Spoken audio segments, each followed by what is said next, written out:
Hey, welcome to the big program. We were off for a couple of weeks. We've been so busy with the schedule, but we're glad to be back, and we are coming up on the state basketball tournament. So we wanted to get another basketball guest in before that tournament starts.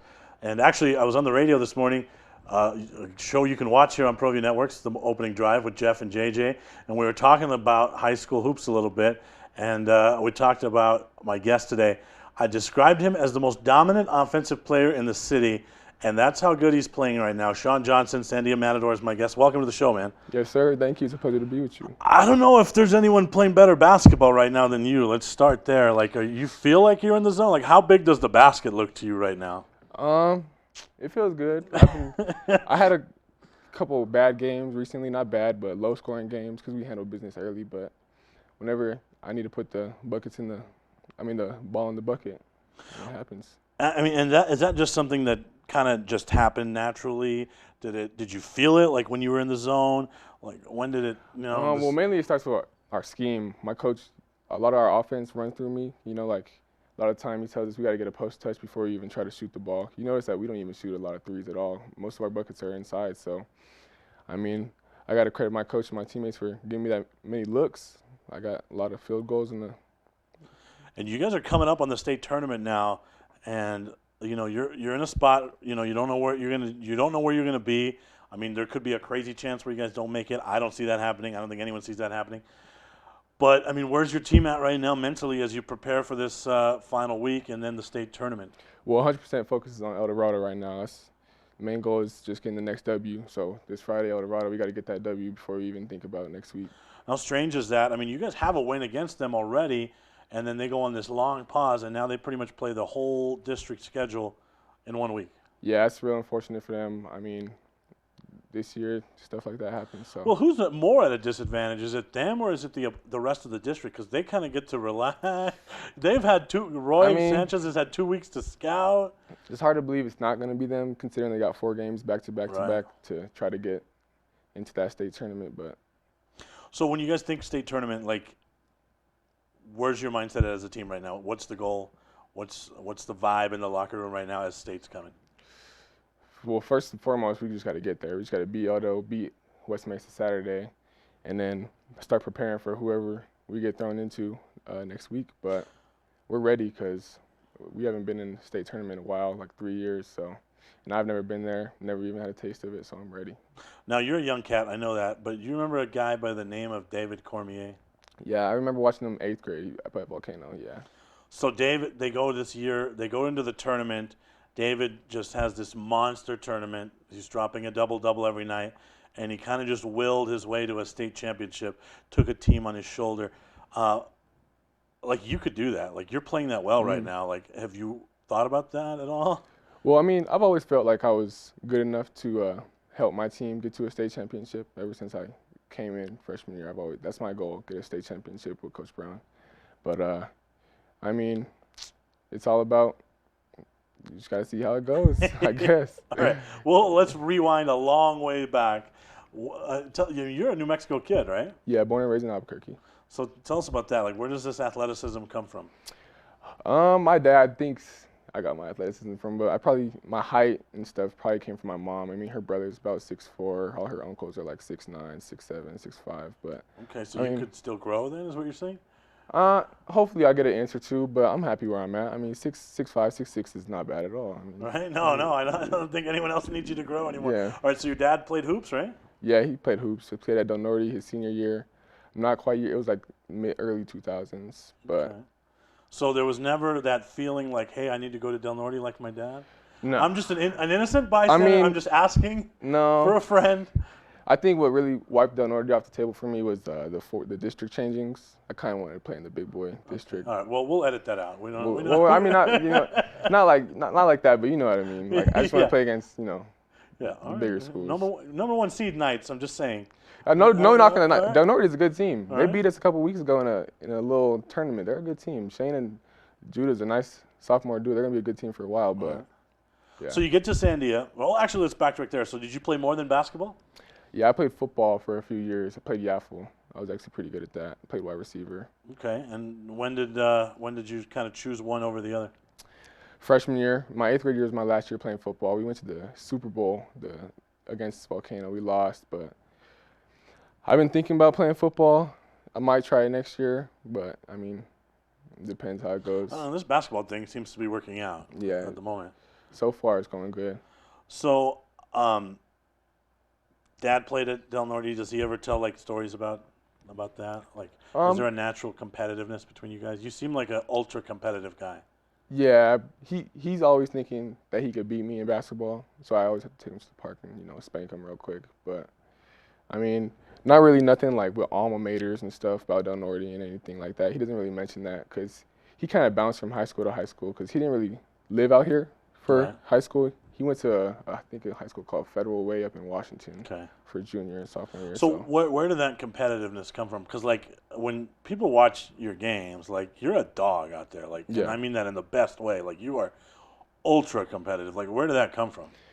I guess I'm just groomed that way. I feel like for a long time I've just been not underappreciated, but not given my credit. I feel like I've always been one of the best players in the state. Regardless. So you kind of that's a chip. You're gonna be that's a chip on you. It's a huge chip. For sure. Yeah. But how have you? Well, we're gonna take a break. I wanna when we get back, I wanna talk about how that has led you to grow as a player. We'll be right back with Sean Johnson.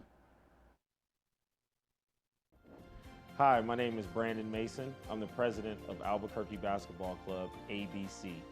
And our mission is to grow basketball from kindergarten through 12th grade, boys and girls. Please contact us at 505-288-6376, and you can email us at coachbrandonmason@gmail.com.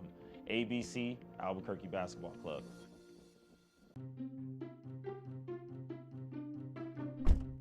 Are you sure we're supposed to be doing this? Don't worry, I've watched him do it 1,000 times. Come on, what's the worst that can happen? No! Bad dog! Hi, welcome to Car Crafters. What happened? Don't worry, we'll make it like it never happened. Car Crafters, it's like it never happened. Car Crafters is a proud supporter of Proview Networks. These are more than just the sounds of a safe place to go after school. These are the sounds of interest being ignited and of mentors making an impact. At Boys and Girls Clubs, we don't do just one thing. We do whatever it takes to meet the needs of every kid who comes through those doors. Because whatever it takes is what it takes to build great futures. Great futures start here.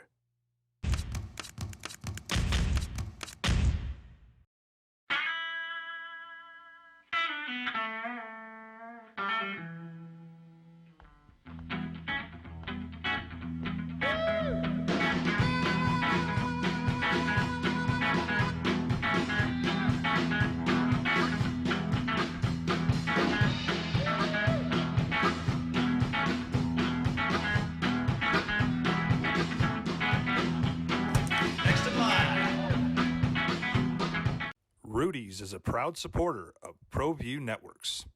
For your business or your home, Valley Fence stands alone. We're number one in New Mexico for a reason. It's the best fence you can own. Proudly serving New Mexico for over 50 years.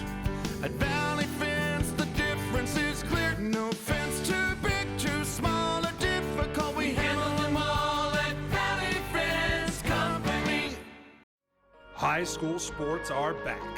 You can watch every Proview Network broadcast online on the NFHS network. every moment from every game from every sport, including all NMAA state championship games. Get your monthly pass now. Just go to ProviewNetworks.com, click on the NFHS logo, and sign up today. Watch New Mexico's best.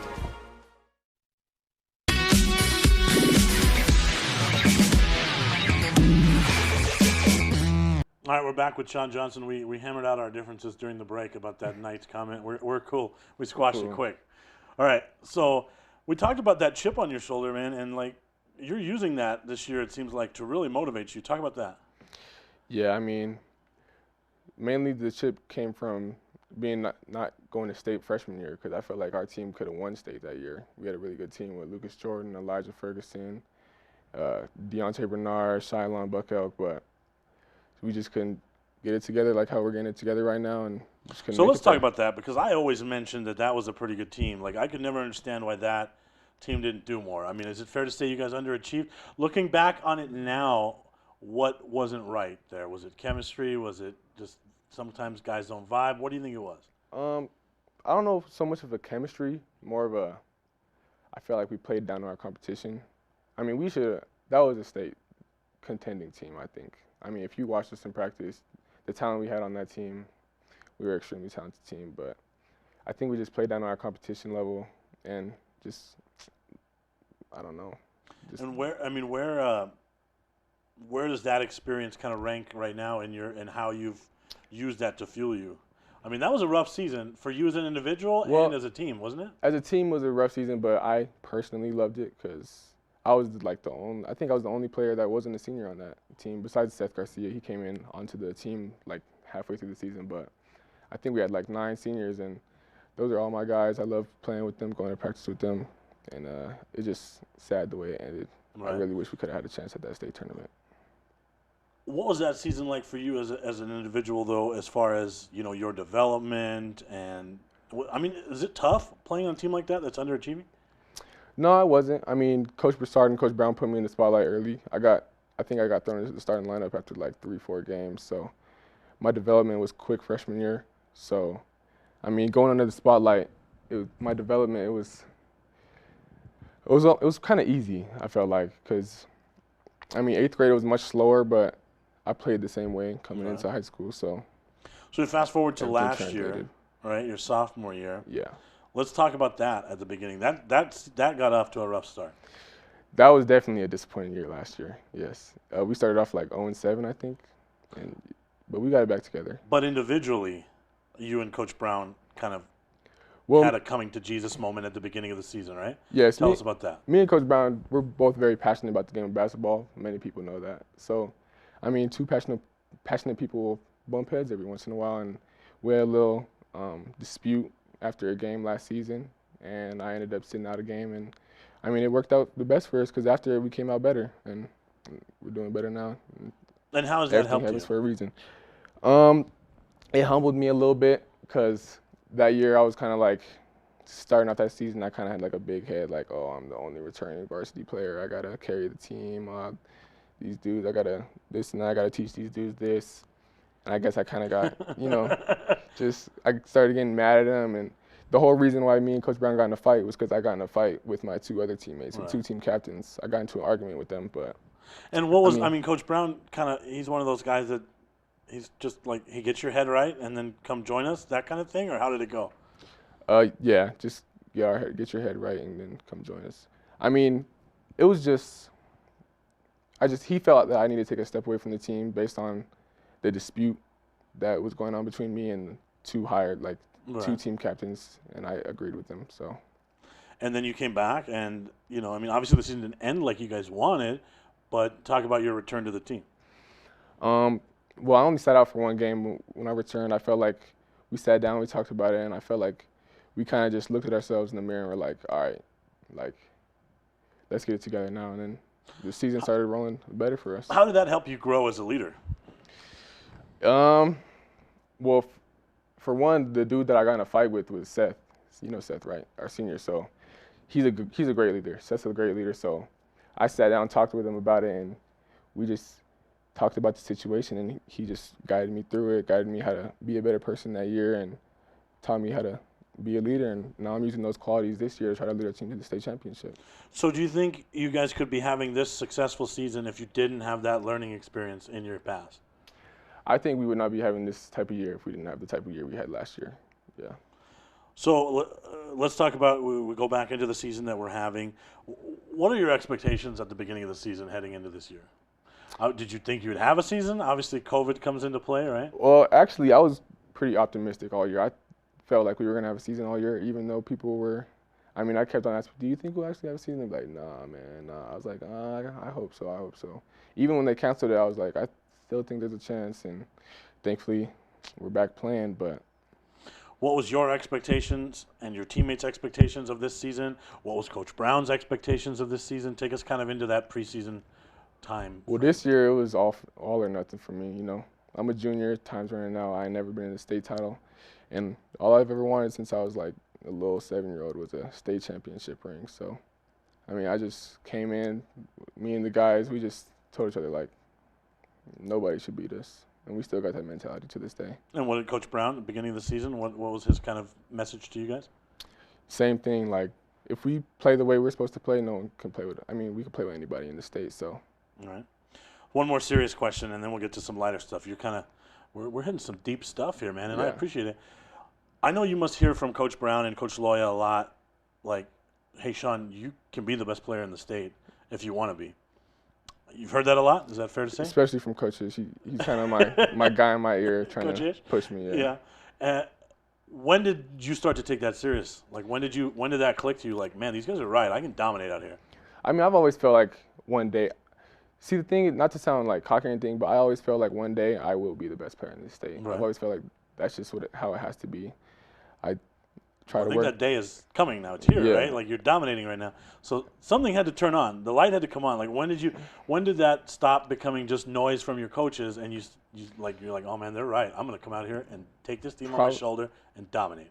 Probably last year, we were rolling around district time. I think before that, I wasn't having the greatest season. I wasn't having the season that I was expecting to have. So I kind of just sat back, thought about how I'm going to get my shots, how I'm going to help my team out, and then I think it just started coming together, and my shots started coming to me. We're going to take a break. We'll talk about some stuff away from basketball in a moment, and then we'll talk about what's next as well, because, you know, anytime you're dominating and you're 6'6", and, well, then college is on the way. So we'll talk about that when we get back.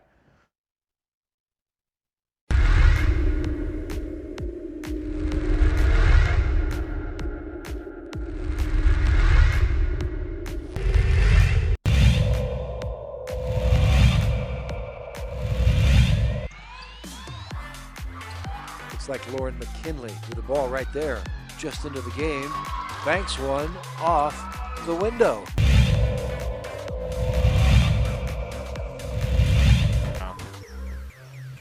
Lovato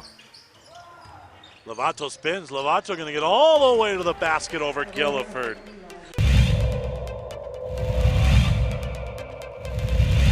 It's the ball handler. Lovato's so good he only needs one shoe. Seiss just picked his pocket, transition, and one on a strong finish for Gabe Seiss.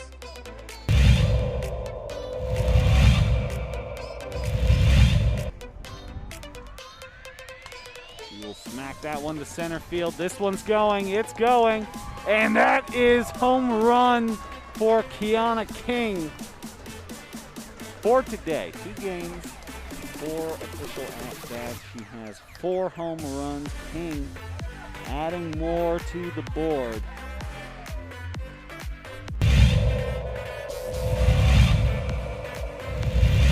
Back to Stanridge. Stanridge going to go strong. No, look, underneath. Beautiful pass there to Ethan Chavez.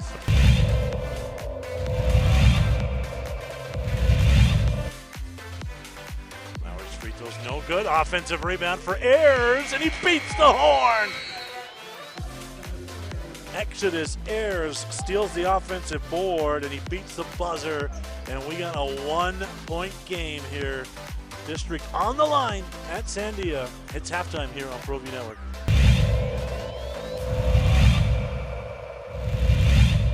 Lovato trying to go all the way. Lovato, tough angle. It's going to count. And it's a chance at a three-point play for Lovato.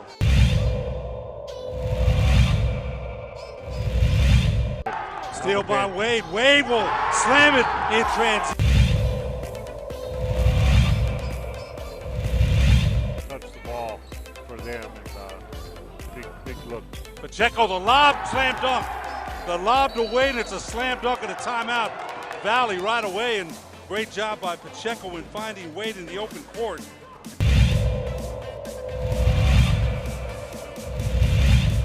Ladies, how does it feel? Let's come in here a little bit. How does it feel to hit the 1,000 point mark here at Volcano Vista?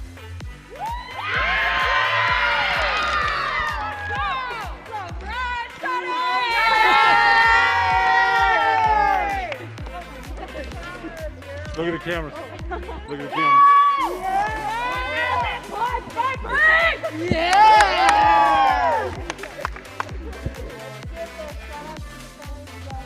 Say hi to everybody. You bet.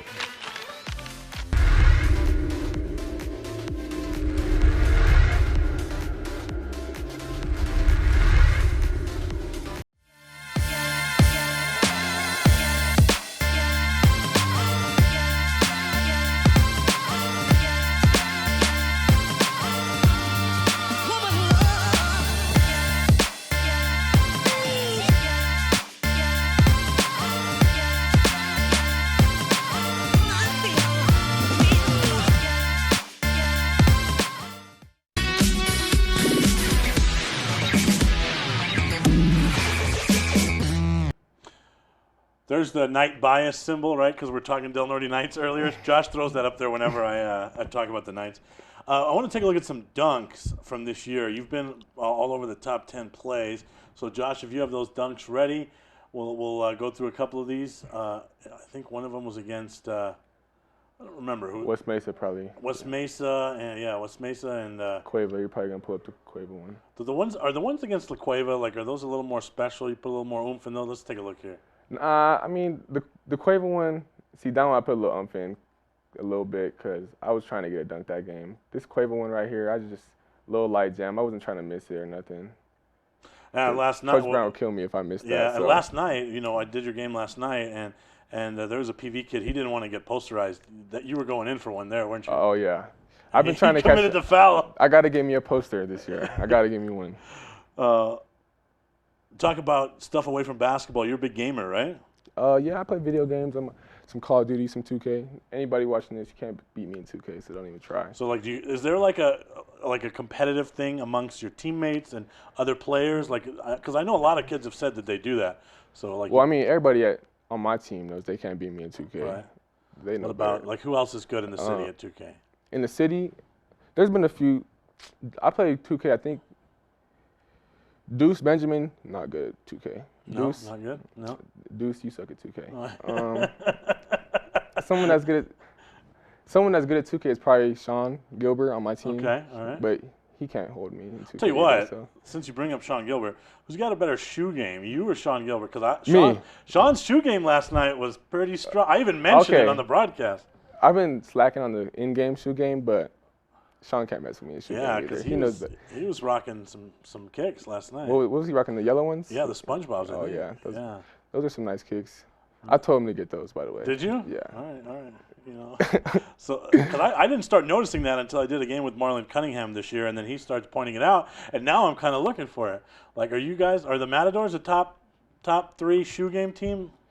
I mean, I gotta check out other teams' shoe games. I say we probably are. What are your go-tos right now on the court? I really like what fits me the best is probably KD's. I don't really I like LeBron. LeBron's my favorite player, but I don't like his shoes. His shoes don't fit my feet well. They kind of make them sore and stuff. But yeah, KD's, Kyrie's feel all right, but KD's are probably my go-to. Let's talk about what keeps you motivated. Like, because you're such a competitor. Like, I see you on the floor, and like, you don't see a lot of that. Like, I mean, you hold yourself accountable, but you hold your team accountable. What keeps you motivated? It's probably just my love for the game. I mean, I was born and raised to be a basketball player. I mean, in my Instagram bio, I was born a ball. My dad, ever since I was 3, put that ball in my hand. That's just what my life's been. I heard something that I did really pissed you off. Oh, you and Cameron Brown, you guys had a little segment about your official Cameron Brown podcast. Official Cameron Brown. There you go. My man Cameron. All right. But you guys named off your top 10 overall players to watch, I believe. I think you guys named like 14 players altogether. I don't remember. Not a whisper of my name, but that's okay. I mean. But you're proving us wrong. Yeah. So there's got to be great satisfaction in that. You guys were on I was on the sleepers list though, so I guess I was a sleeper. See, yeah. Yeah, Well, you're awake now. I'm hopefully. Some But, I are mean, awake. do guys use that to get motivated? I do. I mean, I'm sure other people do. I'm sure some other dudes that probably feel like they should have been on that list. I'm not sure. I can't recall what the list was, but You just know you weren't on it. I just know I wasn't on it.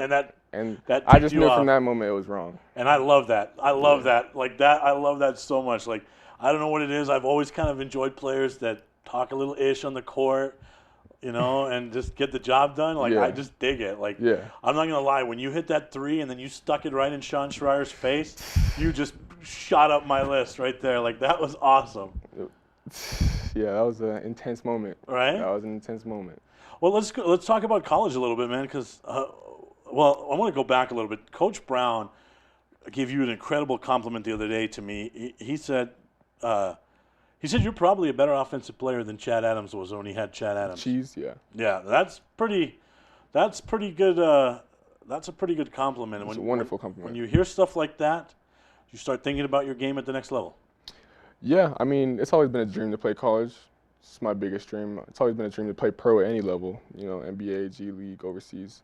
So, I mean, college is my number one goal. Of course, I want to be a Right. By the way, previous athlete. guest, Tommy Wynn, was drafted. Oh, yeah, I've in seen the that. Vietnamese Basketball I've seen that. Association. That's my boy Tommy. Right? Making So, big moves, there you go. yes. Do you have a dream list like right now? Do you have a list of colleges you'd like to go to? A dream list. I mean, my number one college since I was like forever is Duke. That's Duke. You know, Everyone says yeah, that. it's- That's I mean, come on now. Who can hate on Duke? It's UCLA. What about UCLA? Oh yeah, of course I'd go to. I'd go That's to where any champions are born. Any Right? Division I that would like to have me. I'd love to be there. Right. But What do you have to do now between now and then to make that a reality? And how do you anticipate that process working? just hard work. I mean, something I've been working on is my motor. I feel like one of my knocks, like before, was my motor, my ability to get up and down, or my motivation to get up and down, I guess. So I just been making a point to show people that, you know. Right. Well, you see both those dunks, they come off transition D. So Yeah. your defense this year has gotten a lot better. Is that something that Coach Brown wanted you to work on? Is that something you decided at the end of the year? I mean, here Yeah. we're looking at them again, but these are all in off transition steals. Is that something that you concentrated on this year to get better at defense? Yeah, every season before the season, Coach Brown brings us in and has us talk about our goals for the season. One of my goals was, you know, being a better defensive player. Hopefully, maybe coming for a Defensive Player of the Year candidate or whatever. But I mean, just improving my defense, helping our team out on that end, just not offensively, but also getting boards and stopping people from attacking and transition steals like that. As far as college goes, like, how has that changed with COVID? Obviously, gyms are closed. There, you know, like everyone's in the transfer portal now. Essentially, that hurts you guys in high school when everyone's in the transfer portal, right? So how has that changed? I mean, isn't there a rule where like now they get a free transfer, and they get a free year and all that? But I mean, less scholarships, more work. Just got to work harder. Got to earn it. Less scholarships, more work, man. I want to end on that. That is a fantastic mindset to have. Sean, thank you so much for coming in, man. You're balling out right now, man. Yes, sir. And I couldn't be happier that you made me look like an idiot and proved me wrong. Because you are balling out. Yes, sir, my man. Good night, everybody, and thanks for watching.